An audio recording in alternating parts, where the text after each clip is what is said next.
Darren Armstrong n'était pas autorisé à avoir des contacts avec les deux frères et sœurs. Malheureusement, leur mère avait choisi d'ignorer cette mesure de protection. Une décision qui a coûté la vie à une petite fille.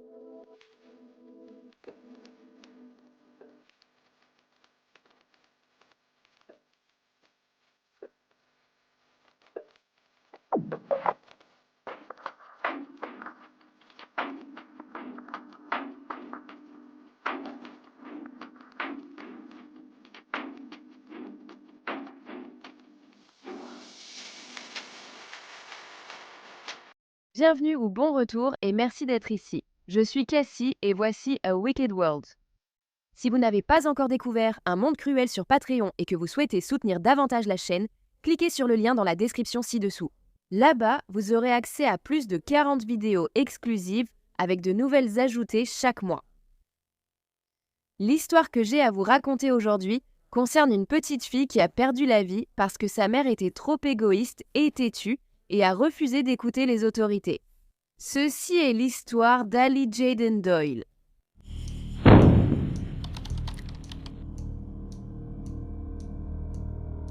Ali Jaden Doyle est né le 5 juillet 2019 de sa mère, Jade Dempsey, et de son père, Dylan Doyle. Elle avait 4 frères et sœurs, dont son petit frère avec qui elle vivait. Ali Jaden était décrite comme douce, impertinente et drôle. La mère d'Ali Jaden, Jade, était née à Dublin et avait été placée en famille d'accueil alors qu'elle n'avait que 10 mois car ses 2 parents étaient toxicomanes. Jade était tombée enceinte à l'âge de 17 ans et avait donné naissance à des jumeaux. Ces 2 enfants ont été placés sous la tutelle de l'État après qu'elle ait prouvé qu'elle n'était pas capable de s'en occuper correctement et ils ont ensuite été adoptés. Elle a ensuite eu une fille avec un autre partenaire en 2017 alors qu'elle avait 21 ans. Et cette fille avait été placée en famille d'accueil à long terme depuis qu'elle avait 8 mois. Jade était ensuite entrée en couple avec le père d'Ali Jaden, Dylan, en 2018. Après la naissance d'Ali, la famille a déménagé en Irlande du Nord, où Jade est tombée enceinte de leur 2e enfant, le petit frère d'Ali. Mais la relation entre Jade et Dylan a été entachée par des épisodes de violence domestique, ainsi que par la consommation de drogue de la part de Dylan. Peut-être aussi celle de Jade, mais ce n'est pas confirmé. Le couple finira alors par se séparer après une agression survenue en septembre 2020, seulement quelques semaines après la naissance de leur 2e enfant. Après la séparation, Jade a emmené ses 2 enfants et est allée vivre chez une amie, avant d'être ensuite hébergée par le Northern Ireland Housing Executive au 9 Sycamore Drive à Dugannon en mars 2021. À ce moment-là, Jade était déjà dans une autre relation avec un homme nommé Darren Armstrong qu'elle avait rencontré sur les réseaux sociaux à la fin de l'année 2020 ici. Selon Jade, elle est tombée amoureuse de lui immédiatement car Darren l'avait couverte d'attention dès les débuts. Darren Armstrong, âgé de 35 ans, avait lui aussi grandi en famille d'accueil à cause de l'addiction de son beau-père à l'alcool et de son exposition à la violence domestique à la maison. Darren avait également une longue histoire de consommation de drogue et d'alcool. Et ses relations précédentes avaient été marquées par la violence.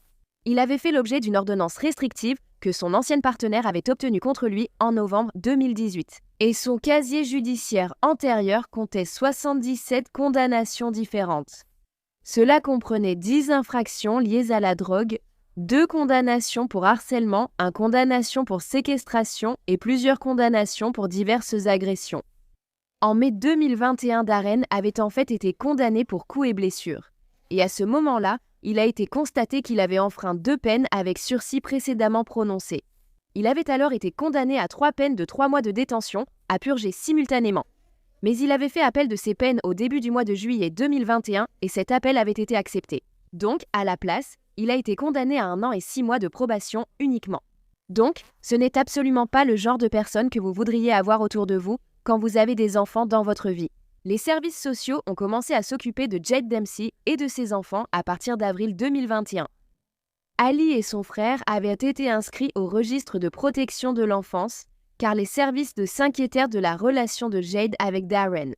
Un plan de protection de l'enfance a alors été établi qui ordonnait non seulement que Darren ne vive pas dans la maison avec les enfants, mais aussi qu'il n'ait aucun contact avec eux, quel qu'il soit. Cependant, Jade disait aux travailleurs sociaux qu'elle ne croyait pas que Darren représentait un risque pour ses enfants, puisqu'il n'avait jamais été condamné pour des infractions envers des enfants. Elle affirmait également que les accusations précédentes portées par les ex-petites amies de Darren étaient toutes des mensonges. Mais ensuite, le 12 mai 2021, lorsqu'une travailleuse sociale a rendu visite à la maison, Jade a admis que Darren était un mauvais homme. Une semaine plus tard, elle a dit que ses enfants voulaient voir Darren et qu'elle était frustrée qu'il ne puisse pas les contacter. Elle a alors dit à la travailleuse sociale qu'elle verrait Darren en public avec les enfants, quel que soit le plan de protection. Puisque Jade était si déterminée à ce que Darren voie Ali Jaden et son petit frère, les services sociaux ont décidé d'organiser plusieurs séances d'évaluation des risques avec lui. Il finirait par avoir un entretien avec eux en juin, en juillet et en août. Et Darren dirait aux travailleurs sociaux que sa relation avec Jade et les enfants était bonne. Il a également dit qu'il les appelait presque tous les jours en FaceTime et que les deux enfants l'appelaient « papa ». Il a ensuite parlé de la façon dont il voyait un avenir à long terme entre lui et Jade et comment ils avaient discuté tous les deux du retour de la fille aînée de Jade chez elle et qu'il prendrait le rôle de figure paternelle. Lorsque les travailleurs sociaux sont allés rendre visite à Jade et aux enfants le 4 août, Jade leur a dit que tout était fini entre elle et Darren parce qu'il devenait beaucoup trop contrôlant dans la relation. Pourtant, seulement 2 jours plus tard, dans la matinée du 6 août 2021, Jade et ses 2 enfants ont été pris en charge à leur domicile par un taxi à 10h20 et emmenés chez Darren au 19 Park Avenue à Dungannon. Lorsque le taxi est arrivé chez lui, Darren est sorti et a sorti du taxi le petit frère d'Ali Jaden, toujours dans son siège auto. Et Jade a sorti Ali Jaden du taxi et l'a emmené dans sa maison. Elle a ensuite laissé les 2 enfants avec Darren et est partie à pied pour prendre un bus pour Belfast. Darren a filmé une vidéo WhatsApp et l'a envoyée à Jade peu après son départ de la maison. Et dans cette vidéo, Ali Jaden est vue assise sur le canapé avec une tétine dans la bouche, regardant au loin comme si elle regardait la télévision. De plus, peu de temps après que Jade ait quitté la maison, Darren lui a envoyé un message disant « Ton fils me fait littéralement perdre la tête. Il ne s'arrête pas. » Moins d'une demi-heure plus tard, l'un des voisins de Darren a entendu un bruit strident qui ressemblait à un enfant en pleine crise de colère. Le voisin a ensuite entendu 2 autres cris stridents, mais il semblait que l'enfant s'était calmé après le 3e. À 11h04, Darren appelait le 999 et demandait une ambulance à son domicile, disant que la petite Ali, âgée de 2 ans, avait une blessure à la tête. Mais dites-moi exactement ce qui s'est passé et essayez de vous calmer pour qu'on puisse l'aider. L'enfant jouait avec le bébé dans le salon. Avec quoi jouait-elle? Pardon? Le bébé, son frère? D'accord, oui, ouais. Et son frère a frappé, tu sais, c'est un truc qui fait du bruit. Il l'a frappé avec le truc qui fait du bruit. Et ensuite, comme une réalisatrice? Oui, c'est comme un petit jouet qui fait du bruit. Et sa tête a vraiment heurté. Ok. Quel âge a-t-elle? Elle a 2 ans. D'accord. Et la bosse à l'arrière de sa tête est vraiment grosse. Il y a une énorme bosse dessus. D'accord. D'accord, est-elle réveillée actuellement? Non, elle en est couverte, ça nous frappe. D'accord, respire-t-elle actuellement? Sam, attends juste ici, attends. Oui, tu peux l'entendre. Oui, elle respire beaucoup. Elle était comme un pied, comme un cerveau familier. D'accord. Très bien. Y a-t-il un saignement grave? Non, il n'y a pas de saignement. Je sens que sa tête heurte l'arrière. Très bien, d'accord. Donc, comme je l'ai dit, j'organise l'aide pour vous maintenant. Je veux que vous restiez en ligne et je vais vous dire exactement quoi faire ensuite.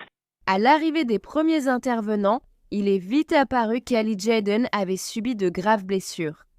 La fillette était allongée au bout du lit sur le plancher, couverte d'une serviette, les cheveux mouillés. Comme il l'avait dit à l'opérateur d'urgence, Darren a également raconté à la police la même histoire sur ce qui était arrivé à Ali Jaden, que son petit frère avait frappé sa sœur à la tête avec un jouet. Et cela l'avait fait tomber en arrière, se cognant la tête contre la cheminée. Darren a déclaré qu'au moment où cela s'était produit, il était en fait aux toilettes. Mais quand il s'en est rendu compte, il a pris un verre d'eau et lui en a jeté au visage, essayant de la ranimer. Darren avait également appelé Jade avant d'appeler le 911 et lui avait raconté la même histoire. Jade avait tenté de prendre un bus pour rentrer chez Darren, mais l'ayant raté, elle est rentrée en courant. Alors que la petite Ali Jaden était installée dans l'ambulance, Jade semblait soutenir l'histoire que Darren avait racontée aux autorités, en confirmant qu'Ali Jaden était souvent instable sur ses pieds et tombait fréquemment. Malgré tous les efforts de l'équipe médicale, la petite Ali Jaden a finalement été déclarée morte à 16h20 le 6 août 2021. Lorsqu'une autopsie a été réalisée, il est rapidement devenu évident que le récit de Darren sur ce qui était arrivé à l'enfant était totalement incompatible avec la nature et l'étendue des blessures qu'elle avait subies. Ali Jaden avait une grave fracture du crâne à l'arrière de la tête, ainsi qu'une lésion cérébrale sous-jacente. Elle avait également des hémorragies rétiniennes, ainsi que des ecchymoses des deux côtés de la tête, à l'avant du menton, au dos, à la taille, aux hanches et aux fesses. Il a été déterminé que la fracture du crâne et la blessure à la tête étaient ce qui avait causé la mort d'Ali Jaden. Et c'était similaire à une blessure que l'on pourrait subir lors d'un accident de la route à grande vitesse ou d'une chute d'une grande hauteur. Darren et Jade seraient placés en garde à vue pour la mort d'Ali. Ils ont chacun été interrogés à plusieurs reprises. Lors de son premier interrogatoire, Jade a tenté de minimiser sa responsabilité dans la violation du plan de protection de l'enfance en déclarant qu'elle n'avait pas eu l'intention de laisser les enfants avec Darren. Elle a affirmé qu'elle était allée chez lui uniquement pour lui rendre sa carte bancaire. Mais en arrivant, elle s'est rendue compte qu'Ali Jaden avait laissé tomber sa tétine. Alors Jade est revenue sur ses pas pour essayer de la retrouver. Et pendant qu'elle cherchait la tétine, elle a affirmé avoir aussi pris du lait. Cela signifiait que la mère avait laissé ses enfants sous la garde de Darren. Mais d'ailleurs, dans la courte vidéo WhatsApp qui avait été prise d'Ali Jaden une fois qu'elle avait été laissée chez Darren, elle était assise sur le canapé avec sa tétine dans la bouche. De plus, Jade avait pris un taxi pour aller chez Darren. Alors, où exactement était-elle en train de revenir sur ses pas ? Selon la mère, elle n'était qu'à quelques minutes de là lorsqu'elle a reçu un appel de Darren disant qu'Ali Jaden ne respirait plus. Elle lui avait dit d'appeler les secours et était repartie en courant à la maison. Lors d'un entretien ultérieur, l'histoire de Jade aux enquêteurs allait changer. Et elle disait maintenant qu'elle et une amie avaient prévu de prendre un bus pour Belfast afin qu'elle puisse acheter une poussette. Elle a aussi dit qu'elle comptait d'abord emmener les enfants, mais Darren a proposé de les garder, alors elle a accepté. Elle a reconnu avoir menti aux autorités par peur de perdre la garde de son fils après avoir paniqué. Cependant, cet enfant a été immédiatement retiré de la garde de Jade après la mort d'Ali Jaden et a ensuite été placé en vue d'adoption. Jade a insisté qu'elle ne voyait aucun mal à laisser les enfants avec Darren puisqu'il ne lui restait qu'une évaluation avec les services de protection de l'enfance avant d'être autorisée à être avec eux, et elle lui faisait confiance. Et cela, malgré le fait qu'elle avait dit aux travailleurs sociaux, quelques jours avant la tragédie, qu'elle avait rompu avec lui. Jade a également affirmé qu'elle n'avait jamais laissé les enfants seuls avec Darren. Chaque fois qu'il avait été en leur compagnie, Jade était là aussi. Lors du premier interrogatoire de Darren avec les autorités, il n'a rien voulu dire du tout, exerçant son droit de garder le silence. Lors d'un deuxième interrogatoire qui a eu lieu le 7 août, il a déclaré que Jade était venue chez lui ce matin-là pour lui rendre sa carte bancaire. Il a dit à la police avoir expliqué à Jade qu'elle ne pouvait pas amener les enfants chez lui en raison du plan de protection de l'enfance.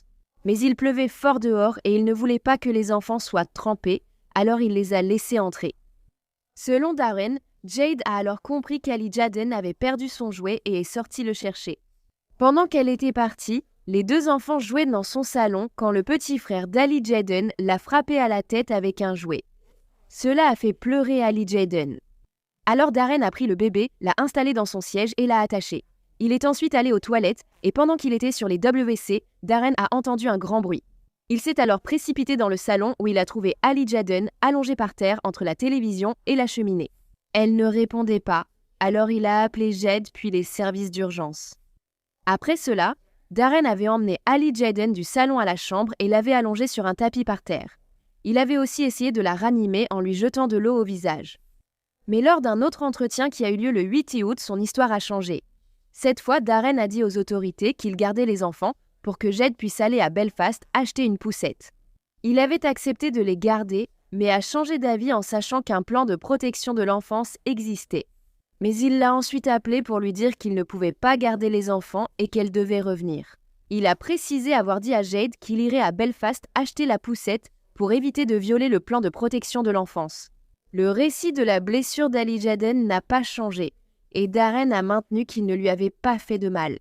Cependant, une fois que Darren a été confronté aux preuves de l'autopsie d'Ali Jaden et qu'on lui a dit que sa version précédente des faits concernant ce qui lui était arrivé n'avait pas de sens, son histoire a de nouveau changé.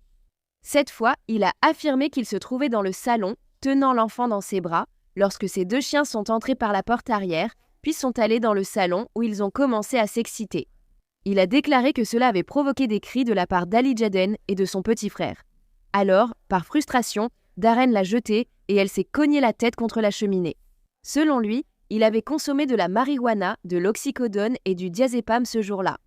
Il s'est donc rapidement senti frustré par la situation et a perdu son sang-froid.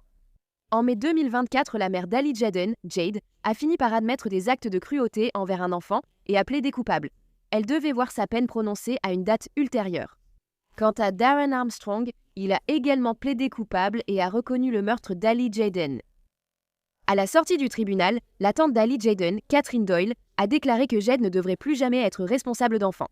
Kathleen a ajouté « Nous en avons assez et sommes soulagés que ce soit presque fini. Nous voulons avancer dans nos vies. Nous espérons qu'elle sera lourdement condamnée et ne pourra plus jamais s'occuper d'un enfant. Nous voulons également la peine maximale possible pour le meurtre d'Ali Jaden. La justice doit être rendue. » Lorsque Darren et Jade ont dû recevoir leur sentence, Darren a écopé d'une peine de prison à vie automatique. Cependant, il ne doit purger qu'un minimum de 20 ans avant d'être éventuellement éligible à une libération anticipée. Quant à Jade, le juge a déclaré que son non-respect du plan de protection de l'enfance avait atteint le seuil justifiant une peine de prison. Et puisqu'elle avait déjà passé 1 an derrière les barreaux, la renvoyer en prison serait totalement inutile. Il a ensuite décrit Jade comme une personne exceptionnellement vulnérable et l'a condamnée à une simple mise à l'épreuve. Remercier la police et le juge pour ces incohérences, ainsi que la police pour leur aide et leur soutien au cours de ces 3 années longues et très éprouvantes. Enfin, arriver à ce point et obtenir un peu de justice pour ma fille Ali. Notre famille n'oubliera jamais notre belle petite fille. Elle sera toujours dans nos cœurs. Nous ne pourrons jamais accepter qu'une enfant aussi belle et jeune puisse nous être enlevée de façon aussi cruelle. Cela a été aggravé par les actions du Southern Trust, les services qui continuent d'aggraver notre chagrin en refusant de nous rendre notre beau-fils pour qu'il retrouve sa famille aimante. Nous continuerons à nous battre en famille pour retrouver la normalité. Et nous exigerons une enquête sur les actions des services sociaux qui ont permis que cette tragédie se produise. Une veillée a été organisée pour Ali Jaden le 15 août 2021 où les voisins de la petite fille se sont réunis sur Sycamore Drive pour lui rendre hommage. 1 minute de silence a été observée lors de la cérémonie et un prêtre local a prononcé des prières. De nombreux ballons roses ont aussi été accrochés à une clôture voisine pour l'occasion. Un banc sera installé au parc de Dungannon à la mémoire d'Ali Jaden Doyle après que des entreprises locales ont recueilli des fonds pour le financer.